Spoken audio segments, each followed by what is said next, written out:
Caribbean, Caribbean, Caribbean, short story time.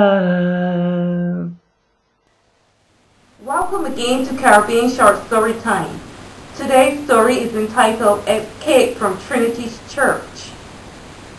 Sunday started out like any ordinary Sunday. That morning, my family and I made preparations to attend our church, the Trinity International Church. I did not particularly like church and could not wait until I was old enough to make my own decisions. My mother and father insisted that my sister and I attend church. We did not like to go, but we had no choice. Church was boring to us. The pastor spoke for it seemed like hours every Sunday. To make it worse, all sorts of strange people wanted to kiss and hug you.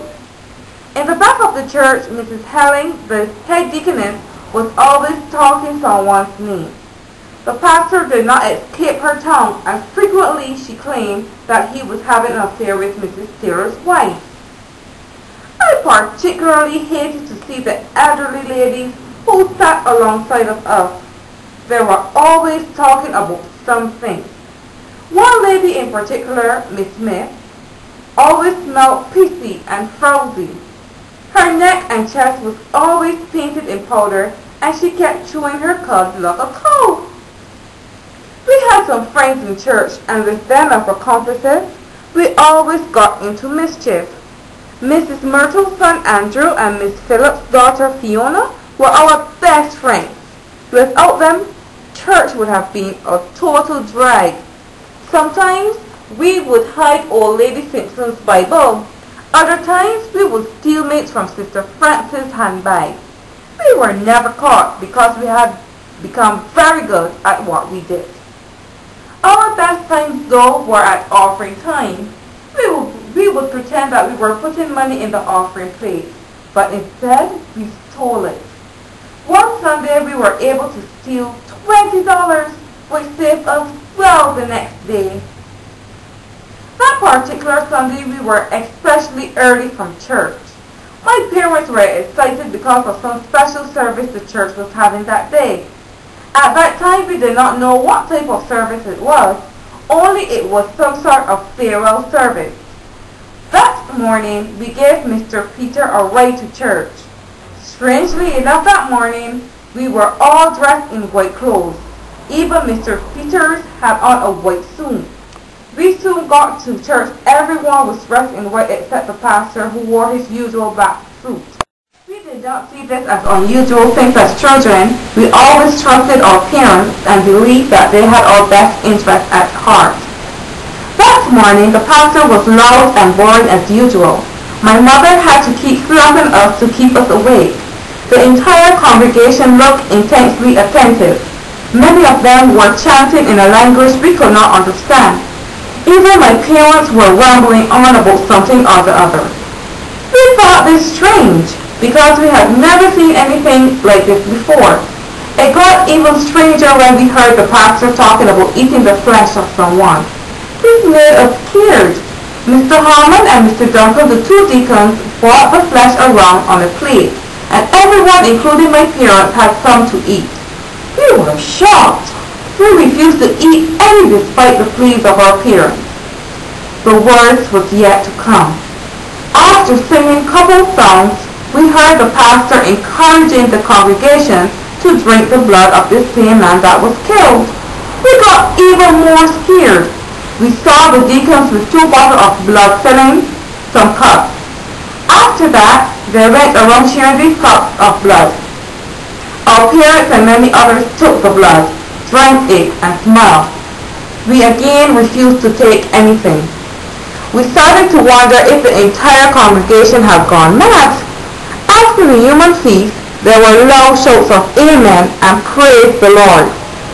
Again they started to speak in a language that we could not understand. Many of them started jumping up and rolling on the ground. Even my parents were involved in the frenzy. We knew we had to make good our escape from Trinity Church. Maybe the blood will turn these people into bloodsuckers or vampires, and and maybe they will want to drink our blood too. Even those that were up in age, like Mr. Peters, who walked with a stick, and Miss Williams, who was in a wheelchair, were lively and full of energy. We asked our mother if we could go to the bathroom. Our washroom was on the outside. Our church was a village church, and in those days, most village churches had their bathrooms on the outside. If we could only get outside, we could tell Mrs. Harper, who would in turn tell the police. They would come with their signs blazing and say that we only had one hurdle to overcome. The pastor had commanded all the doors and the windows to be closed during the flesh and blood ceremony. We were trapped and could not get out. My parents paid us little attention, but kept on jumping and chanting in a strange language. The heat in the church made our time in there even more unbearable. We had to get out. We had to escape. At this time, the pastor, who was seated all this time, got up and raised his right hand. Immediately, the frenzy stopped, and the members of the congregation just sat staring at the ceiling. The pastor then called his two deacons and gave them each a long, silvery something that resembled a sword or a knife. He whispered something in their ears and then commanded the congregation to stand. The deacons had knives wrapped in cloth. All this time we were still trying to find a way out of the church. A half-open bolt caught my sister's eye, and we knew that this was our only chance. While the congregation was still in the trance, we unbolted the window and jumped through. We rushed over to Mrs. Harper and frantically knocked on her door. She was a lady well up in her age and took a very long time to open the door. She always wore a pair of brown spectacles and spoke with a small, squeaky voice. She was not a tall woman, but by any stretch of the imagination had the nickname Shorty. Her husband, Harry Harper, was a distant cousin of my father. He retired about 3 years ago after spending much of his life working as a laborer at Milverton Plantation. That day he went to the village market with his donkey to sell some sweet potatoes. Mrs. Harper was the only one at home. Though not a member of our church, she knew all of the church's business. She sat us down and gave us each of a glass of lemonade. After we had explained what we saw and heard, she told us not to worry. She said that it was a communion service, and what we saw was not really flesh or blood, but rather grape juice and bread. We tried our best to convince her of what we saw and heard, but she kept saying that we were mistaken. She scolded us for jumping through the church window and promised to tell our parents, the pastor and the deacon, what we did. She said that the church was a sacred place and children should learn how to behave in church. She had never liked my mother or her side of the family. She blamed our actions on our mother, whom she described as sluttish, hellbound, and demonic. She then looked at my sister and told her that baby and he don't fall too far from the mother tree. She gripped us by our collars and dragged us back to the church. We were not scared of Mrs. Harper, but more so of what she was taking us back to. We knew we saw long nights, and we were not too keen on going back into the church. Although Mrs. Harper was old, she was a very strong lady. She held us firmly and knocked on the door of the church. One of the deacons opened the church and stuck his head out. He was shocked to see us on the outside. He took us back to our parents and bolted the window, this time ensuring that it was well locked so we could not escape the next time around. He took us back by our parents, who were still in the start of trance. On the other side of the church, I saw many church members just lying on the ground with blood on them. I saw one of the deacons taking the long knife and stabbing people in their hands and on their foreheads. After this was done to them, they just dropped to the church floor. We grew even more scared and rushed under the church bench to conceal ourselves. The same thing that took place over the other side started to happen on our side also. All of our efforts at pulling Mommy and Daddy's hands were futile. They were still hypnotized. Both of them received a lash, each with a knife. They fell to the ground immediately. The deacon tried his best to get at us, but he was too fat a man to bend under the bench and take us out. He went back to the pastor and pointed in our direction. The pastor got up and walked swiftly towards us. He knew we had to escape Trinity or we would be dead just like the others. We again headed for the church windows and frantically tried to open it. We managed to get the bolt open, but the deacon had latched the top. By now the pastor was closing in on us. My sister took up Mr. Peter's walking stick and made a swipe at the latch. Her first attempt missed, but her second one connected and the window flew open. We threw the stick back at the pastor, jumped through the window, and headed up the road away from the church. The deacon gave a cheer, but his sight slowed him down. Eventually he gave up and returned to the church. That day we ran and ran until we were out of breath. We were horrified and frightened by what we saw. We were now orphans without a mother and a father. We thought of all those people who lost their lives. We rushed home and hid ourselves under the bed, thinking that the deacon or pastor would still be looking for us. We were there for about half an hour when we heard footsteps in the house. We thought it was the pastor who had followed us, or maybe his deacon. We were really scared now. It was then that we heard a familiar voice demanding that we come out and stop hiding. It sounded like our father, but we knew, or at least we thought our father was dead. The next thing we knew, we were being yanked from under the bed. It was my mother and my father. The pastor was there too. My father took off his belt and gave us a licking out of this world, one that we would never forget. Our mother chided us for being so blatantly disrespectful in church and to the pastor. We tried to explain to them our interpretation of what happened and what we did. The pastor said that he knew of the naughty things we were constantly doing in church and told us that if we did not change, we would go to hell. He believed, as well as our parents, that we had manufactured the story. The pastor laughed when we talked about blood, flesh, and long life. He said, like Mrs. Harper did, that it was a communion service. He further added that what we saw that looked like knives were really silver crosses that played a part in that ceremony. We were banned from going outside except for school for a period of 1 month. We also had to attend some counseling sessions with the pastor so that our devilish behavior, according to the pastor, could be weeded out. My mother and father were completely different persons. They said that we had embarrassed them in front of the church and the entire village. They neglected us. They were always flogging us after the pastor told them that if the world was spared, it was Paul us. We sometimes wonder if they were really our parents or pigs. They looked like them, but they sure did not act like them anymore. We know what we saw in church. Our parents left us with our aunt and went to live in the United States when the local Trinity Church was accused of stealing the money from its congregation. My mother and father were some of those who left their families behind and followed the church. We never saw them again. And Caribbean Short Story Time continues. And I'm going to read a short story for you called Journal of a Runaway Slave.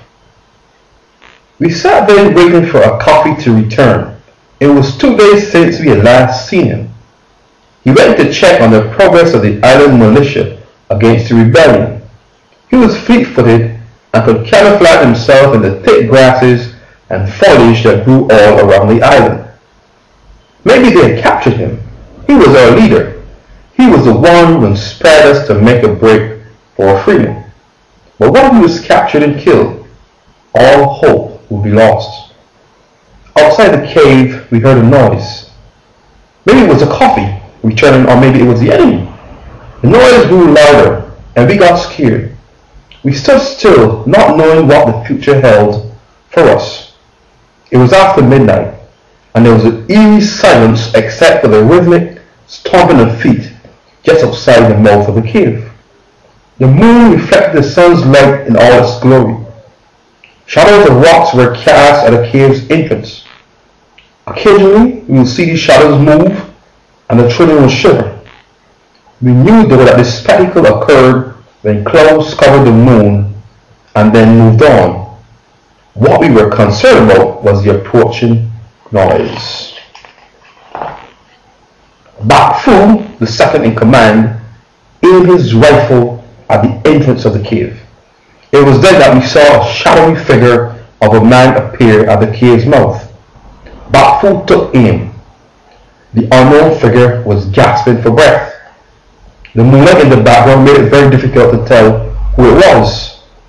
Then, like an impala falling after being speared, the person just dropped to the floor of the cave's entrance, lifeless. Bak Fu rushed to the vicinity where the person had fallen. It was a coffee. He had been shot and was barely clinging to life. He told us that the island militia had shot him and was hot on his trail. He said that we were not safe in the cave anymore. He insisted that we leave the cave. With much hesitation and sorrow, we left the cave that night and made our way up the ridge. A coffee had passed the leadership to his cousin Bak Fu. Our aim was to reach Agouti Forest. According to our leaders on the plantation, our ancestors came here when they died just before they went back to the motherland. We hoped that we too could be guided back home where we could be free again. We took a coffee with us so that his spirit could be hastened back to the motherland. He died that night in the forest from a gunshot wound. We buried him by a large cedar tree. On the trunk of the tree, we etched out his name and wrote, "The one who inspired." The forest was thickly wooded, and according to our elder, it was about 4 miles long and 10 miles wide. It was probably the only remaining forest in the island, as the others were chopped down to plant canes or to build houses. We do not know much about the island since from the time we landed, we were held captive on a plantation. We knew that back in Africa, many wild animals prowl the forest at night in search of food. We were a bit scared, not knowing what wild animals lived in the island forest. Bak Fu and his generals promised to protect us. They also made spears from the trees by looking for straight branches and then using their machetes to cut away at one end until it was pointed enough to rip through the heart of a man. Many of us were only on the island for about 2 years. We still spoke our native tongue and had vivid memories of Africa. A coffee, Bak Fu, and many others were warriors back home and knew the art of hunting and fighting. The tips of our spears were laced with poison that was extracted from the backs of frogs. We had planned on using them on the white man if the need arose. We were told by the elders that the white man hardly ever ventured in the forest. We were given a story about 4 whites who chased an escaped slave into Agouti Forest. They were never seen or heard from again. The slave, it was thought, found his way back to Africa with the help of his ancestors. This gave us some assurance that we would be safe in the forest. Bak Fu sent a scout to scope the plain below to see how far the other militia had advanced. These men were ruthless. When they caught runaway slaves, they would normally rape the women and torture them. They hanged the men on trees upside down and let their dogs rip the flesh off them until they died. Very few made it back to the plantation. Even if they did, they were hanged by their masters for escaping. We had to ensure that we were not caught. The other militia, some on horse and some on foot, were just on the verge of making their ascent up Grand Cherry Ridge. Our scout, Igbo, gave Bak Fu the location of the militia.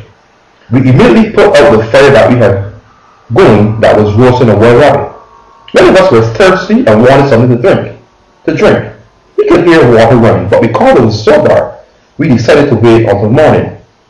Bak Fu knew that the white men would soon be upon us. He had to come with a plan. One of his co-leaders, a man by the name of Tikida, volunteered to be a decoy to trick the militia into running into the forest. Once they were in the forest, we would surround them with guns and spears and wreak havoc in their ranks. The forest was dark, and that would give us good cover. In all, there were about 79 of us. 40 of us were young, strong men, and the remainers were women and children. Tikida was one of our quickest.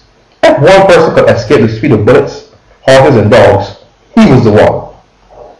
He waited on the outside of the forest. And he was certain the militia had seen him. The dogs were the first to chase him, then followed quickly by the horsemen. There were no marks of Tikida's speed. In a jiffy he had made it back in the midst of the forest with the horsemen and the dogs giving chase. That night spears flew from all angles of the forest. Even the women there threw too. The soldiers on horses fired aimlessly in the dark. Many of them were hit, even their dogs were not spared. We eased off throwing spears, while the remaining horsemen continued to fire wildly in the dark. Some of them had swords and rode in the direction they thought the spears were coming from. They swung their swords wildly, but only in the thin air. Eventually, they stopped firing. Maybe they thought that we'd all died, or maybe they were out of bullets.